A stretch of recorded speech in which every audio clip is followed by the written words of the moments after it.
Assalamualaikum warahmatullahi wabarakatuh. Nama saya Inka Prastianingsi, saya dari kelas 5 PAI A1. Di sini saya akan menganalisis data dengan cara analisis UJT dan regresi linier untuk memenuhi tugas UAS Statistika Pendidikan yang diampu oleh dosen Bu Nusratus Saidah. Di sini soal yang pertama terdiri dari beberapa soal. Nah, saya membuat soal yang C, yang soalnya yaitu seorang guru menerapkan media pembelajaran baru, dilakukan uji coba pada 15 mahasiswa, data prestasi belajar sebagai berikut. Ini adalah data prestasi siswa, kemudian buktikan apakah media pembelajaran yang baru dapat meningkatkan prestasi belajar mahasiswa jika media lama menghasilkan prestasi hasil belajar rata-rata kelas sebesar 70%. Nah, untuk mengerjakan soal ini, sebelumnya saya akan menggunakan uji prasyarat, yaitu dengan uji normalitas. Sebelumnya saya blok terlebih dahulu untuk data prestasinya. Kemudian saya copy dan saya pindahkan ke SPSS. Jangan lupa ketika dipaste, kita harus memastikan bahwa benar-benar berada di data view, bukan data variabel. Kemudian kita klik variabel view dan nama ini kita ganti menjadi prestasi. Setelah itu desimalnya kita nolkan. Setelah sudah, kembali ke data view, lalu kita analyze. Kemudian non-parametrics, kemudian kita cari one sample KS. Nah, prestasi ini kita pindah ke tes variable list. Kemudian tidak lupa untuk data ini kita tetap normalkan. Kemudian klik OK. Setelah itu muncullah data one sample t-test, yaitu dengan ketentuan jika assembling sig lebih besar dari 0,05 maka dinyatakan normal. Maka assembling sig data 2 tilet ini yaitu 0,200 berarti lebih besar dari 0,05 maka data tersebut dinyatakan sampel normal. Kemudian selanjutnya, yaitu kita akan mencari one sample t-test. Kita kembali ke SPSS terlebih dahulu, kemudian kita klik analyze, lalu kita klik compare means, terus prestasi ini kita pindah ke maaf, sebelumnya ini ada kesalahan. Kita klik analyze, lalu kita klik compare means, lalu one sample t-test. One sample t-test ini kita klik prestasinya, kita pindahkan ke tes variabel.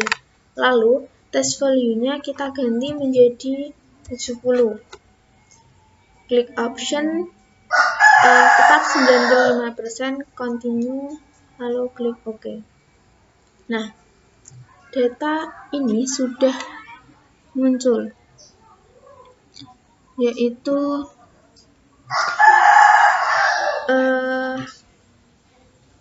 dengan kriteria one sample test ini kan sudah muncul dengan kriteria jika T hitung lebih besar dari T tabel,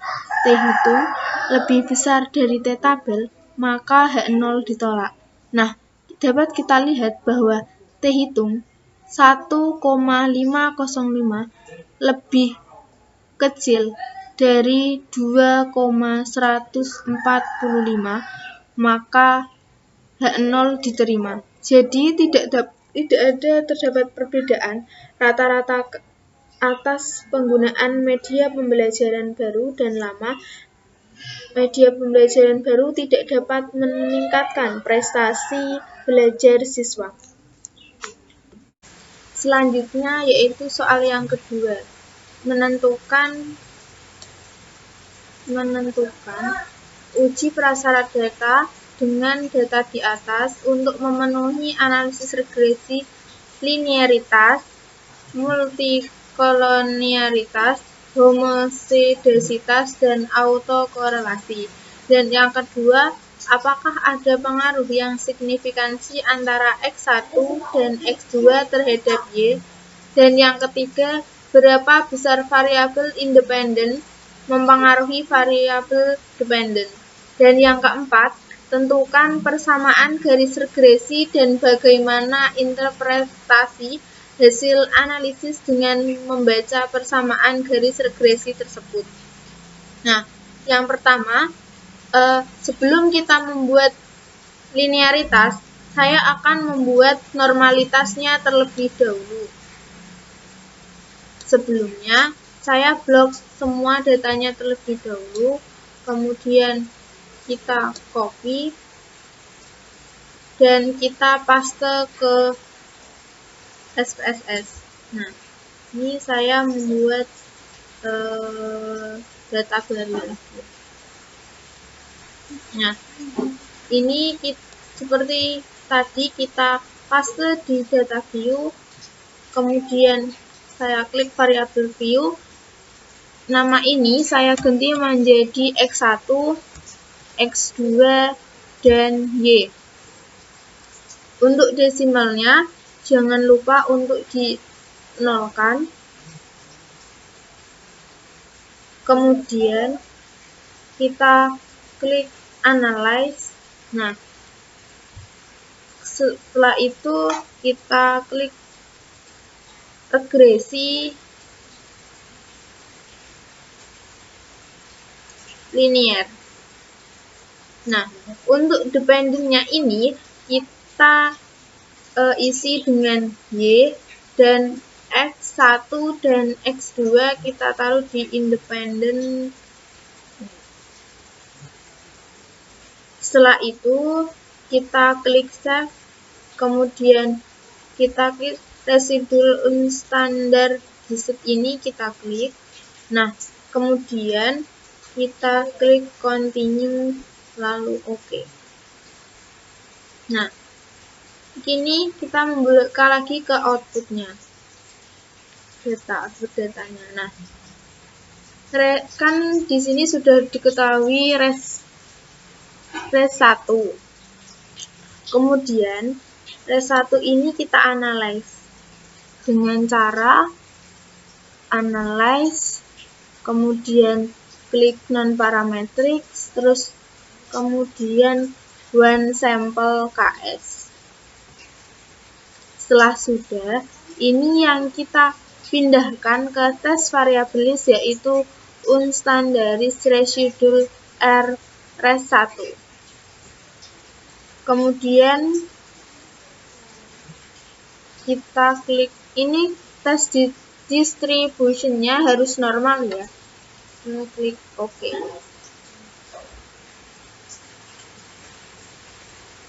Nah, di sini sudah diketahui bahwa datanya kemudian kita pindahkan ke Word.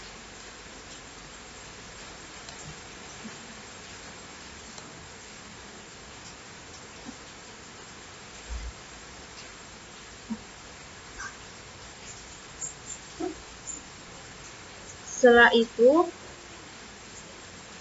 untuk mengerjakan uji linearitas, yaitu kita mencari tabel ANOVA, tabel untuk Y, X1. Caranya kita klik analyze, kemudian kita klik compartments, kemudian main, lalu independennya Y. Kita pindahkan independennya X1 dan X2. Kita klik option, test for linearity kita centang, kemudian continue dan OK. Nah, di sini sudah diketahui bahwa YX1, maka nilai signifikansi dari YX1 yaitu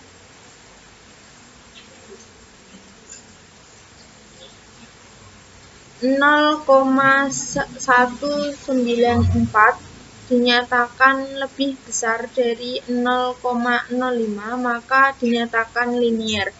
Dan tabel ANOVA, tabel untuk YX2 ini dinyatakan linier karena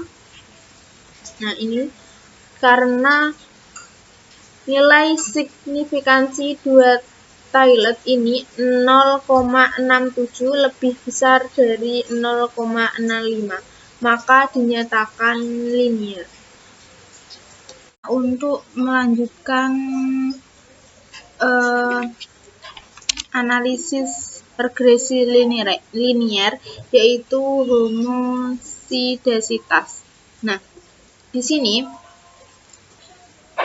res satunya ini kan terdapat ada yang nilainya ada yang positif, ada yang negatif. Nah, ini harus positifkan semua. Caranya kita blok res 1, kemudian kita klik transform, terus lalu kita klik komputer variabel. Nah, target variabel ini diisi dengan saya isi dengan nilai positif. Nah, sedangkan numeric expression ini diisi dengan rumus ABS underscore res kurung buka res underscore 1 kurung tutup, kemudian kita oke. Nah, setelah itu kita buka SPS-nya kembali ke, nah ini nilainya sudah positif semua. Nah, kemudian nilainya ini kan sudah tidak ada yang negatif. Kemudian data ini dianalisis, terus regression, kemudian linear, setelah itu dependent, setelah itu dependentnya ini kita ganti dengan nilai positif. Nah, untuk independennya ini tetap sama X1 dan X2. Kemudian kita klik OK. Setelah itu muncul nilai koefisien. Nah, nilai koefisien ini kita copy, pindahkan ke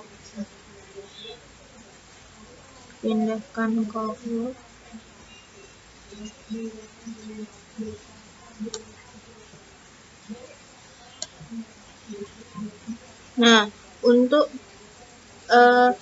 dapat kita lihat di tabel koefisien ini bahwa ketentuannya itu jika signifikansi dua Tailed ini lebih besar dari 0,05 maka dinyatakan homosidasitas, dan begitu juga sebaliknya.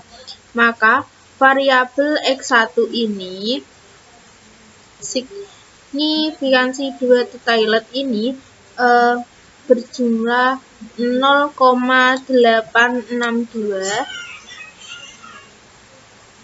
Kemudian untuk maka ini dinyatakan lebih besar dari 0,05, maka dinyatakan homozidasitas.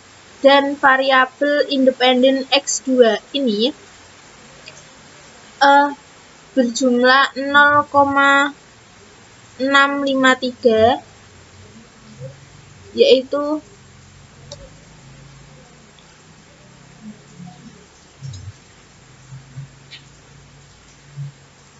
Nah, 0,653 ini berarti lebih besar dari 0,05, maka dinyatakan homozidasitas. Kemudian soal selanjutnya yaitu membuat autokorelasi. Nah, untuk autokorelasi ini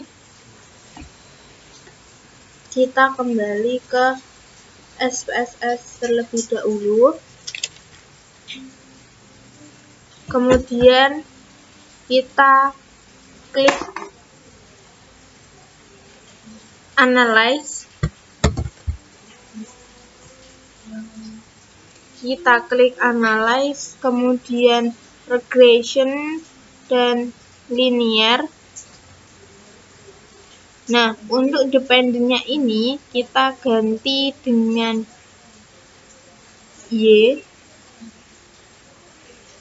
Terus independennya X1 dan X2.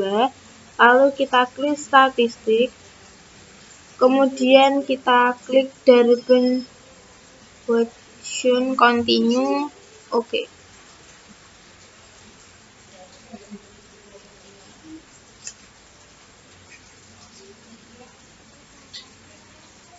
Nah, ini dapat kita lihat dari tabel model summary, yaitu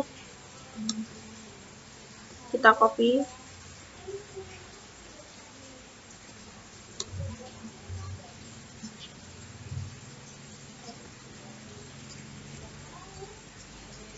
Model summary yaitu di sini D-nya, Darwinnya yaitu 2,44. Maka kita mencari DL dan DU. Dilihat pada Darwin Ratio dengan jumlah 15 dan K2, yaitu kita membuka Darwinnya.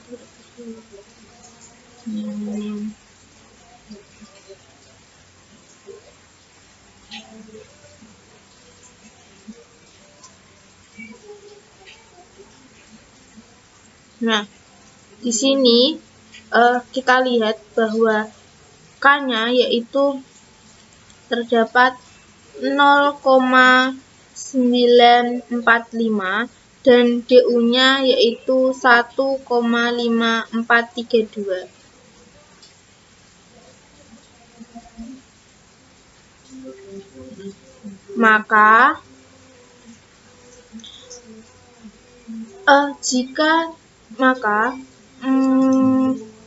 Maka DL-nya yaitu double Darwin lower-nya yaitu 0,905 itu dikurangi dengan 4. Jadi 4, Darwin lower yaitu 4,0,9045 yaitu 3,045. Dan untuk Darwin uppernya yaitu 4 dikurangi DU, 4 dikurangi 0,5432 sama dengan 12 sama dengan 2,4568. Dengan ketentuan DU, jika DU lebih kecil dari Darwin dan lebih kecil dari 4 Darwin upper, maka terjadi kasus non-autokorelasi. Nah, di sini berarti 1,5432 lebih kecil dari 2,404 dan lebih kecil dari 2,4568, maka terjadi kasus non-autokorelasi. Selanjutnya, dari data korelasi multikonolrealitas. Dapat kita lihat dari koefisien dari tabel koefisien ini bahwa jika toleransi ini 0,1 dan VIV ini lebih kecil, yaitu 10, maka tidak terjadi multikonolrealitas. Nah, X1-nya yaitu X1 ini berupa berjumlah 0,620, maka lebih besar dari 0,1 dan 1,614 ini lebih kecil dari 10, maka tidak terjadi multikolonialitas. Sedangkan X2 yaitu 0,620 lebih besar dari 0,1 dan 1,641 ini lebih kecil dari 10, maka tidak terjadi multikolonialitas. Nah, soal selanjutnya yaitu mengenai apakah ada sebelum soal selanjutnya yaitu mencari analisis regresi ganda.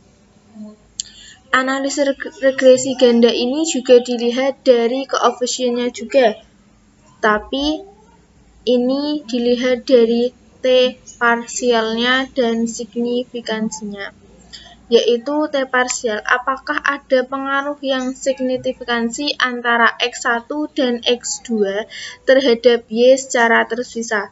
Bisa dengan melihat dari nilai T atau nilai signifikansi ini, bahwa kriteria yaitu jika signifikansi lebih besar dari 0,05, maka terdapat pengaruh yang signifikan, dan ketika begitu pula sebaliknya.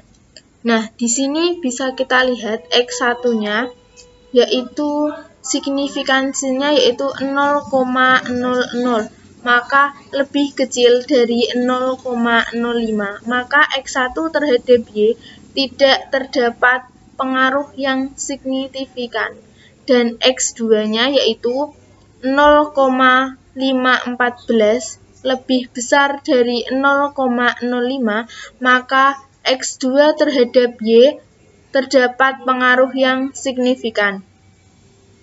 Nah, soal selanjutnya yaitu apakah ada pengaruh yang signifikan terhadap antara X1 dan X2 terhadap Y secara bersama-sama. Dapat kita lihat dari tabel ANOVA. Nah, tabel ANOVA ini yaitu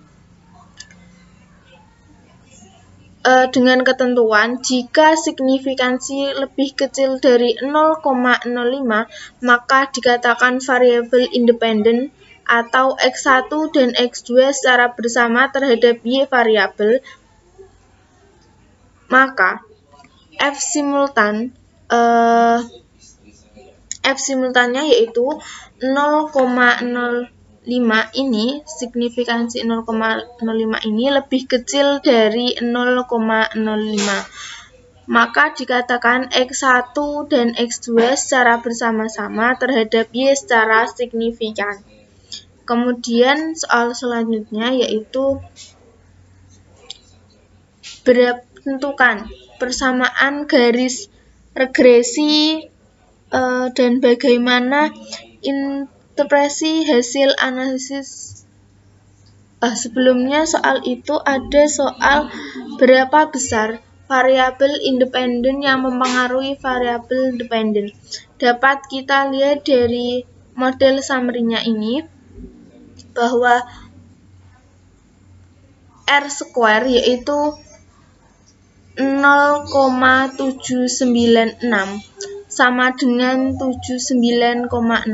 Maka variabel independen mempengaruhi variabel dengan dependen sebesar 79,6%. Selanjutnya yaitu soal yang terakhir.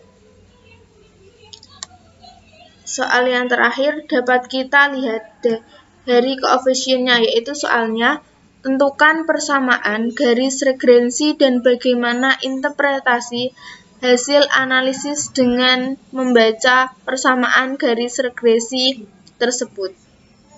Di sini persamaan regresi linear berganda yaitu Y sama dengan AX1 plus BX2 plus K kurung buka plus mean error. Y sama dengan 0,262. Nah, AX1-nya yaitu ini, 0,262. Kemudian X2-nya yaitu 0,015 dan koefisien standar error-nya yaitu 3,029. Sekian dari tutorial analisis UJT dan analisis